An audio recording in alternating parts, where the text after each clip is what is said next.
सुंदर वन नाम के जंगल में टूनी नाम की चिड़िया अपने दो बच्चों के साथ रहती थी, मोनू और पिंकी। टूनी के पति कालू की पिछले साल कोरोना से मौत हो गई थी, जिसके कारण टूनी को प्रेस करने का काम शुरू करना पड़ा। टूनी कॉलोनी के पक्षियों के कपड़े इस्त्री किया करती थी। एक दिन की बात है, बच्चों तुम घर पर ही रहना, मैं अभी आती हूँ। कहाँ जा रही हो माँ? बेटी ये प्रेस ढंग से काम नहीं कर रही, इसको ठीक करवा कर आती हूँ। टूनी प्रेस को ठीक करवाने जाती है, तभी वहाँ सोनू नाम का कबूतर आता है। वह पक्षियों के स्कूल का प्रिंसिपल था और बहुत ही नेक दिल था। और टूनी चिड़िया, तुम यहाँ क्या कर रही हो? कुछ नहीं साहब, वो मेरी प्रेस ठीक से काम नहीं कर रही तो उसे ही ठीक करवाने आई थी। और तुम्हारे बच्चे क्या कर रहे हैं आजकल? कुछ नहीं साहब, बस इधर उधर खेलते फिरते हैं। स्कूल नहीं जाते क्या वे लोग? नहीं साहब, आप तो जानते हैं मेरी इतनी कमाई कहाँ कि मैं उन दोनों को पढ़ा सकूं। बहुत मुश्किल से घर का खर्चा चल पाता है। टोनी तुम ऐसा करो, कल अपने दोनों बच्चों को मेरे स्कूल में ले आना। मैं उनका एडमिशन अपने स्कूल में करवा दूंगा और उन्हें मुफ्त शिक्षा दूंगा। सच में साहब, मैं कल ही अपने बच्चों को आपके स्कूल ले आऊंगी। अगले दिन टूनी अपने दोनों बच्चों को स्कूल ले जाती है, जहाँ सोनू उनका दाखिला अपने स्कूल में ले लेता है। बच्चों, अब तुम्हारा एडमिशन हो गया है, अब तुम मन लगाकर पढ़ना और अपनी माँ का नाम रोशन करना। तुम्हें नहीं पता तुम्हारी माँ तुम्हें पालने के लिए कितनी मेहनत कर रही है। यस सर, हम अपनी माँ का नाम एक दिन जरूर रोशन करेंगे। टूनी बहुत खुश थी कि उसके बच्चे अब बड़े स्कूल में पढ़ेंगे।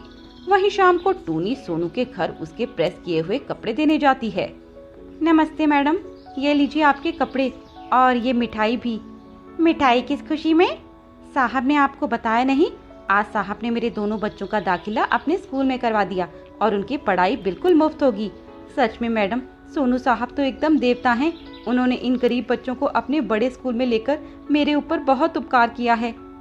अच्छा, मुबारक हो। वैसे सोनू ने मुझे ये बात बताई नहीं, शायद वह बताना भूल गए होंगे। ठीक है मैडम, मैं अब चलती हूँ, मुझे कई और पक्षियों के घर भी जाना है प्रेस के कपड़े देने। टूनी वहाँ से चली जाती है, जिसके बाद सोनू की पत्नी चुनमुन उल्टी सीधी चीजें सोचने लगती है। सोनू आजकल बड़ा मेहरबान हो गया है इस चिड़िया पर, जरूर दाल में कुछ काला है, मुझे पता करना ही होगा। चुनमुन अब सोनू की जासूसी करने लगती है। एक दिन वह देखती है कि सोनू टूनी के घर बैग में भर के कुछ ले जाता है। दूसरे दिन वह देखती है कि सोनू टूनी से हंस हंस कर बात कर रहा है, जिसको वह गलत मतलब निकाल लेती है। मैं इस प्रेस वाली की नीयत अच्छे से समझ गई। ये मेरे पति को मुझसे अलग करना चाहती है, पर मैं इसे इसके प्लान में कामयाब नहीं होने दूंगी। फिर एक दिन की बात है, ये लो टूनी, ये कपड़े प्रेस कर देना। ठीक है मैडम, मैं कर दूंगी। टूनी अपने साथ वह कपड़े ले जाती है। वहीं दूसरी ओर चुनमुन रोने लगती है और चिल्लाने लगती है। क्या हुआ चुनमुन, तुम रो क्यों रही हो? अजय देखो ना, अलमारी में सारे पैसे और जेवर गायब हैं। मेरी माँ की आखिरी निशानी, उनके कंगन भी जो मैंने यहाँ रखे थे, वो भी गायब हो गए। तुम चुप हो जाओ, मैं अभी पुलिस को बुलाता हूँ। सोनू पुलिस को कॉल करके बुलाता है। पुलिस खोजबीन शुरू कर देती है। चुनमुन जी, आपको किसी पर शक है या आपके आगे या पीछे कोई आया हो? शक तो किसी पर नहीं, पर अभी टूनी प्रेस वाली चिड़िया मेरे घर आई थी और वह घर से कपड़े लेकर गई है। क्या पता वो। चुनमुन, तुम ये कैसी बातें कर रही हो? टूनी ऐसा नहीं कर सकती। कोई बात नहीं, अभी चेक कर लेते हैं। इंस्पेक्टर टूनी के घर जाते हैं और टूनी के घर की तलाशी लेते हैं। तभी उन्हें चुनमुन के घर से लाए कपड़ों में सारे पैसे और जेवर मिल जाते हैं। गिरफ्तार कर लो इसे। इंस्पेक्टर साहब, मैंने कोई चोरी नहीं की। मैं तो ये कपड़े जैसे घर से लाई थी लाकर रख दिए, एक बार इन्हें खोल कर भी नहीं देखा। इंस्पेक्टर उसकी एक नहीं सुनता। टूनी के बच्चे रोते रहते हैं। वहीं गौरी उसे जेल में भेजकर बहुत खुश थी। मुझे यकीन नहीं होता कि मेरी बहन ऐसा कर सकती है। मैंने उसे अपनी बहन माना और उसने मेरे साथ ऐसा किया। क्या बहन? हाँ गौरी, मैं उसे अपनी बहन मानता था, इसीलिए उसके बच्चों की किताबें और फल लेकर आया और उसके दुख में उसका साथ दिया। मैंने ये बात तुम्हें इसलिए नहीं बताई कि कहीं तुम मना ना कर दो। गौरी को अपनी गलती का एहसास होता है कि वह जैसा सोच रही थी वैसा कुछ नहीं था। वह सोनू को सब बता देती है और तुरंत पुलिस स्टेशन जाकर टूनी को छुड़वा लेती है और टूनी से माफी भी मांगती है। मैंने आपको माफ कर दिया मैडम, क्योंकि मैं समझ सकती हूँ कि आपके दिल पर क्या गुजरी होगी और आपने क्यों ये कदम उठाया होगा। एक समय की बात है, श्यामपुर के जंगल में कुमकुम नाम की चिड़िया अपने 3 बेटों राकेश, राज और रॉकी के साथ रहती थी। कुमकुम ने तीनों ही बेटे अपनी माँ के बहुत लाडले थे। राकेश की अब शादी की उम्र हो गई थी, इसीलिए कुमकुम ने उसके लिए एक गांव की पक्षी चिड़िया देखकर उसकी शादी करा दी। राकेश की पत्नी, जिसका नाम सुनीता था, बहुत ही संस्कारी थी और हमेशा ही घर में पल्लू करके रखती थी, जिसे देखकर उसकी सास कुमकुम बहुत ही खुश होती थी। ऐसे ही एक दिन कुमकुम की कुछ सहेलियां उससे मिलने आई हुई थी। भाई बहू हो तो मेरी सुनीता जैसी, जो हमेशा पल्लू करके रहती है और मेरी हर बात मानती है, वरना आजकल की बहुओं को देखो कैसे कैसे ऊंचे ऊंचे कपड़े पहनती हैं। अरे जिसमें ना शरीर ढकता है ना कुछ, और कैसे जुबान लड़ाती हैं अपने सास से। बाप रे बाप, मैं तो कान पकड़ूं, अगर ऐसी बहू मेरी आ जाए तो मैं तो पागल ही हो जाऊंगी। तभी सुनीता उन सभी के लिए चाय लाती है। ये लीजिए माँ जी, चाय पीजिए। अरे बहू तू भी बैठ ना, बैठ हमारे पास, तेरी ही बातें कर रहे थे हम सब। नहीं माँ जी, बड़ों के बीच बैठना अच्छे घर की बहुओं के संस्कार नहीं। आप बस बात कीजिए, मैं अपने कमरे में चली जाती हूँ। सुनीता अपने कमरे में चली जाती है। उसके जाते ही कुमकुम की सहेली उसकी बहू की बहुत तारीफ करती है। अरे कुमकुम, तेरे तो भाग्य खुल गए, तुझे सुनीता जैसी एकदम गाँव बहू मिली है। काश हमारे भी नसीब ऐसे होते। बाकी ये बता, तू अपने दूसरे बेटे राज की शादी कब कर रही है? राज की शादी तो अभी हाल फिलहाल करने का मेरा कोई इरादा नहीं, बाकी जब भी करूंगी तो उसके लिए सुनीता जैसी बहू लेकर आऊंगी। वे सभी ऐसे ही हंसी मजाक भरी बातें कर रहे थे कि तभी दरवाजे पर दस्तक हुई। कुमकुम ने दरवाजा खोला तो देखा उसका बेटा राज शादी करके एक कबूतरी को अपने साथ लाया हुआ है। ये क्या है राज? माँ माफ कर दो, वो हालात ही कुछ ऐसे हो गए थे कि मुझे मोना से शादी करनी पड़ी। पर अब जो भी हुआ हो, आप सब भूल जाओ और मोना को अपनी बहू के रूप में स्वीकार कर लो। कुमकुम उसे ऊपर से नीचे तक देखती है। उसका पहनावा बहुत ही मॉडर्न था और उसने अपनी आंखों पर काला चश्मा लगा रखा था, जिसे देखकर कुमकुम की तो आंखें चौंधिया गई। तभी मोना ने कुमकुम से कहा, एक्सक्यूज मी माँ जी, रास्ते से हटिए ना, मुझे बाहर खड़े खड़े बहुत गर्मी लग रही है। उसके बाद वे बिना कुमकुम के पैर छुए उसे धक्का मार के अंदर चली जाती है, जिसे देख कुमकुम की सभी सहेलियां उस पे हंसने लगती हैं। हमारे यहाँ तो कभी ऐसी बहू नहीं आई कुमकुम, अब तो तुम्हारे वारे न्यारे हो जाएंगे, देखती रहना। असली बहू का सुख तो तुम्हें अब मिलेगा। उनकी ऐसी बातें सुनकर कुमकुम गुस्से में उनसे कहती है, ठीक है, आप सभी अब यहाँ से जा सकती हैं। हाँ हाँ, तो हमें भी रुकने का कौन सा शौक है, हम भी जा रहे हैं। वैसे कुमकुम मुबारक हो, तुम्हें तुम्हारी नई बहू मिल गई। इसके बाद वे सभी वहाँ से हंसते हुए चली जाती हैं। फिर एक दिन कुमकुम के भाई बहन घर पे आते हैं। अरे तुम दोनों अचानक से? क्यों आ नहीं सकते क्या दीदी? अरे क्यों नहीं, यह भी तो तुम्हारा ही घर है। और बताओ दीदी, राकेश और राज और रॉकी कैसे हैं सब? वो तो बहुत अच्छे हैं। तभी मोना वहाँ से गाने तेज आवाज में सुनते हुए आती है, जिसे देखकर कुमकुम बोली, अरे बहू जरा चाय बनाकर ले आना, मेरे भाई बहन आए हैं। तभी वह मुंह बनाकर मोना कहती है, माँ जी आपको दिख नहीं रहा क्या कि मैं कितना जरूरी काम कर रही हूँ? आप ये चाय का काम अपनी चचेरी बहू से करवा लीजिए। वैसे भी आप मुझे अपनी बहू मानती कहाँ है? दीदी ये कौन है? कुमकुम ने घबराते हुए जवाब दिया, ये राज की पत्नी है और मेरी छोटी बहू। क्या राज की शादी हो गई? पर कब? अरे उसने चुपके से शादी कर ली और हमें बताया भी नहीं। अरे दीदी मुझे तो बहुत ही चालाक और चंड मालूम होती है, तुम बस अपना ख्याल रखना। ये सुनीता जैसी गऊ नहीं है, ये शहर की पढ़ी लिखी लड़की है। अगर तुमने इसको जरा सा भी उल्टा सीधा बोला तो पता नहीं क्या कर देगी। कुमकुम उनकी बातें सुनकर चौकन्नी हो जाती है और मोना से कम ही बातें करती है। एक दिन मोना अपने कुछ सहेली दोस्तों को बुलाकर घर में तेज गाना बजाकर नाच गाना करने लगती है कि तभी पड़ोस की औरतें आकर कुमकुम से कहती हैं, अरे कुमकुम ये जरा गाना गाने की आवाज तो कम करवाओ, मेरे बच्चे पढ़ रहे हैं, इन सब के चलते वो पढ़ नहीं पा रहे। ठीक है चील बहन, मैं करवाती हूँ। कुमकुम डरती हुई मोना के पास जाती है और उससे कहती है, बहू तू जरा ये गाने की आवाज कम कर, पड़ोसियों को इससे परेशानी हो रही है। अरे माँ जी आप भी किन लोगों की बातों में आ रही हैं? ये हमारा घर है और हमारा गाना, फिर हमारी मर्जी, इसमें जो भी करें। वो होते कौन है कहने वाले? हमें आवाज कम करने के लिए वो कौन है जो कह दें? ये कहकर मोना अपना दरवाजा बंद कर देती है और गाने की आवाज और बढ़ा देती है। तभी कुछ और पड़ोसी औरतें वहाँ आकर लड़ने लगती हैं। तभी मोना भी बाहर आती है और उनसे खूब लड़ती है। इसके बाद कुमकुम का बाहर आना जाना मुश्किल हो जाता है और वे जहाँ भी जाती वहाँ पक्षी औरतें उसका मजाक उड़ाना शुरू कर देती थी। अरे देखो इसे, ये वही कुमकुम है ना जो दूसरों की बहुओं की कमी निकालती फिरती थी। उसकी बहू तो ऐसी की वैसी है। अब देखो, अपने मोहल्ले की सबसे बदतमीज और लड़ाकी बहू इसी की है। कुमकुम उन औरतों की बात सुनकर शर्मिंदा हो जाती है और अपने घर आ जाती है और मोना से कहती है, तू निकल जा मेरे घर से। तेरी वजह से मेरी वर्षों की बनी बनाई इज्जत खराब हो गई। जहाँ मोहल्ले की कोई भी औरत मुझसे उल्टे बात नहीं करती थी, आज वे सभी मुझे ताने मार रही हैं। ठीक है माँ जी, आपको जैसा सही लगे। मैं तो जैसी हूँ वैसी रहूंगी। अब क्या करूँ, मेरी परवरिश ही ऐसी है। बाकी मैंने आपको कभी जानबूझकर नीचा दिखाने की कोशिश नहीं की। बाकी आपको कभी मेरी बातों का बुरा लगा हो तो मुझे माफ कर दीजिए। मोना जाने ही लगती है कि कुमकुम को सब समझ आ जाता है कि सभी एक समान नहीं होते, सभी के अंदर कुछ न कुछ कमी तो होती ही है। तो वह मोना को रोक लेती है और उसे वो जैसे है वैसे ही अपना लेती है। टूनी की शादी होने वाली है। हर चिड़िया की तरह टूनी के भी दिल में शादी को लेकर कई सपने हैं, पर उसने अभी तक अपने पति को देखा नहीं है। उसने अपने माता पिता से कहा भी, पर उन्होंने कहा कि लड़के वालों के यहाँ ये रिवाज है कि चिड़िया शादी से पहले अपने पति का चेहरा नहीं देख सकती, ना ही फोटो, क्योंकि ये एक बहुत बड़ा अपशगुन माना जाता है। फिर ऐसे ही टूनी की शादी का दिन आ गया और बड़े धूमधाम से उसकी सोनू कबूतर के साथ शादी हो गई। टूनी ने आज पहली बार सोनू को देखा कि तभी टूनी की सास वहाँ आ गई। अरे चलो चलो, गाड़ी में बैठ जाओ, गाड़ी कुछ ही देर में निकलने वाली है। अरे टूनी, तुम यहाँ क्या कर रही हो?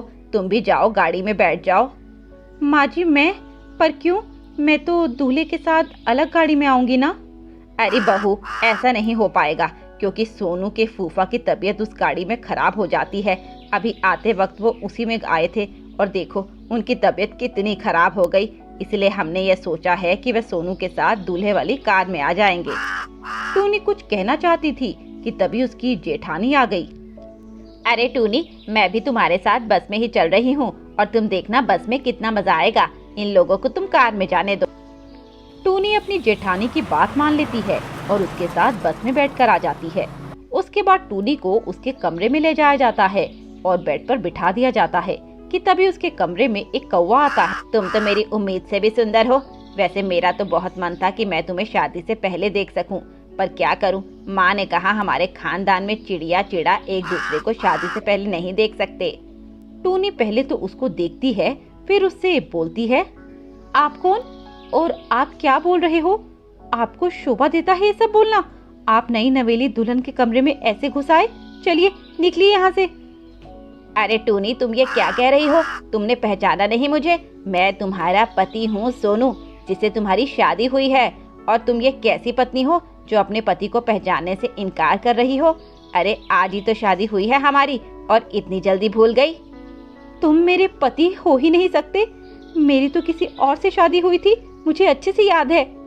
अरे टूनी, याद करो, मैं ही था जिसने तुमसे शादी की है। टूनी याद करने की कोशिश करती है पर उसे कुछ याद नहीं आता। तभी उसकी सास और जेठानी वहाँ आ जाती हैं। अरे क्या हुआ, सब ठीक तो है? माँ जी देखिए, देखिए ना, ये कौन है और ये ऐसे मेरे कमरे में घुस आए? अरे देवरानी जी, आप कैसी बात कर रही हैं? भला किसी पति को अपने पत्नी के पास जाने के लिए परमिशन लेनी होगी क्या? नहीं भाभी, ये मेरे पति नहीं है। मुझे अच्छे से याद है। मैं एक बार जो चेहरा देख लूं आसानी से भूलती नहीं हूँ। लगता है टूनी, तुम शादी की दौड़ भाग में थोड़ी परेशान हो गई हो, इसलिए थोड़ा आराम कर लो, सुबह तक सब ठीक हो जाएगा। इसके बाद वे कमरे से बाहर आकर बात करने लगते हैं। तभी वह कौवा कहता है, देख बुढ़िया, अगर यही तमाशा चलता रहा ना तो मैं ये काम नहीं करने वाला। अगर उस चिड़िया ने मुझे अपना पति मानने से इनकार कर दिया और उसे अच्छे से याद आ गया कि मैं उसका पति नहीं हूँ। अरे अरे धीरे बोल और अपनी ये मनूस जुबान बंद कर। देख, वो सब मैं नहीं जानता, बस मुझे तुम मेरा पैसा टाइम से देते रहना। अबे पहले मिल तो जाने दे, घर बसा नहीं और लुटेले पहले आ गए। अभी तो ये खेल शुरू हुआ है। तू जानता है मैंने उस सोनू की शादी क्यों कराई? ताकि मुझे उसकी सारी जायदाद मिल सके, जिसके लिए मैंने जिंदगी भर इंतजार किया। और नहीं तो क्या, मैंने भी तो इस जायदाद को पाने के लिए कितने पापड़ बेले हैं।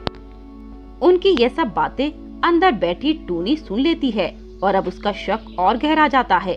फिर अगली सुबह उसने घर की छानबीन शुरू कर दी, पर उसे कुछ नहीं मिला। इस घर में तो मुझे कुछ नहीं मिल पाया, अब मैं क्या करूं? हे भगवान, तू ही कोई रास्ता दिखा।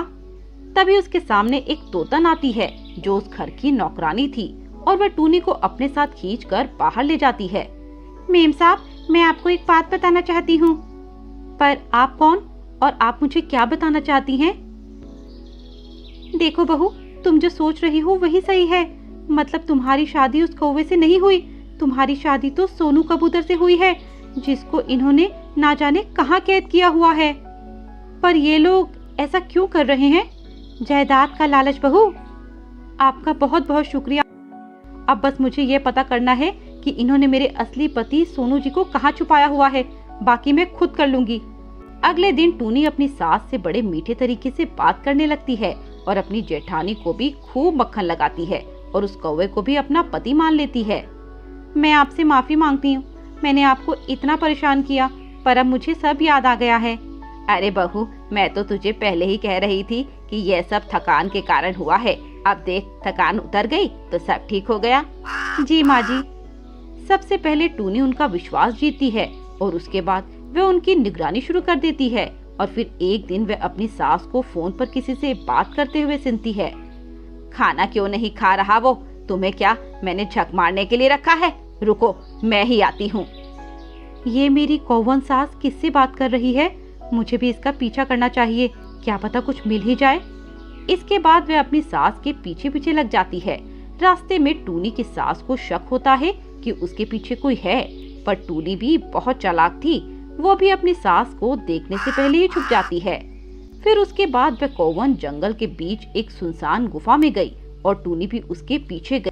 तभी उसने देखा कि कालू कौवन किसी को मार रही है। क्यों बे, खाएगा नहीं? मरना चाहता है क्या? तू मुझे कितना भी मार ले या पीट ले, पर मैं तुझे तेरे इरादों में कामयाब नहीं होने दूंगा, समझी तू? तेरे बाप को तो पहले ही मैं नरक लोक भेज चुकी हूँ और तुझे मारते वक्त मेरे हाथ नहीं कांपेंगे, समझा?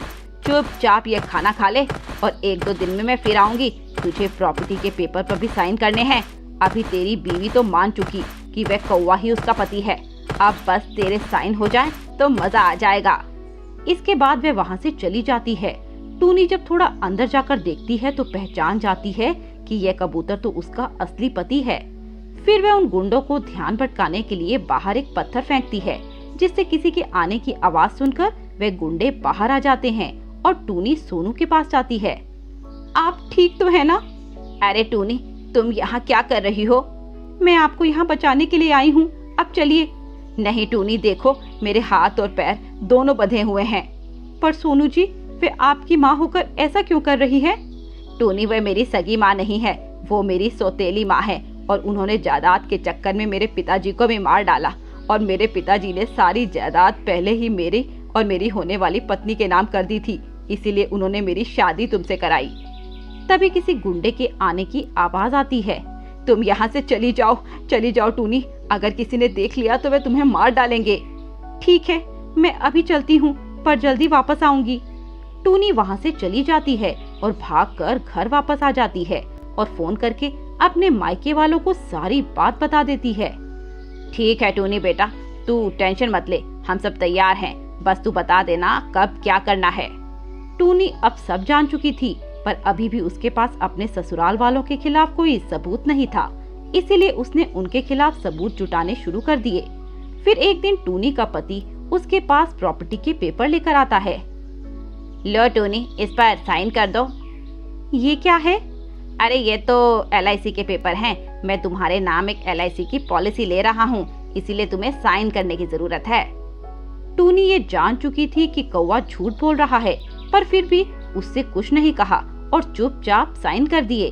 फिर इसके बाद वे लोग पेपर लेकर सोनू के पास गए और उन्होंने उसे भी साइन करा लिए और फिर टूनी की सास जोर जोर से हंसने लगी।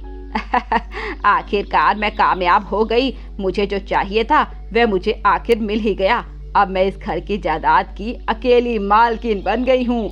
इसे पाने के लिए मैंने क्या नहीं किया, सोनू के बाप को मार डाला और सोनू को भी यहाँ कैद कर लिया। टूनी की सास के कबूलनामे के बाद टूनी पुलिस को लेकर अंदर आ गई। बहुत खूब सासू माँ, मैं यही चाह रही थी कि आप अपने पापों को कबूल ले, और देखो आज हो भी गया। इसका मतलब तू नाटक कर रही थी? हाँ माँ जी, मैं नाटक ही कर रही थी। इसके बाद पुलिस टूनी की सास को अपने पति की हत्या और अपने बेटे को अगवा करवाने के जुर्म में अंदर कर लेती है और उसे उसके पापों की सजा देती है।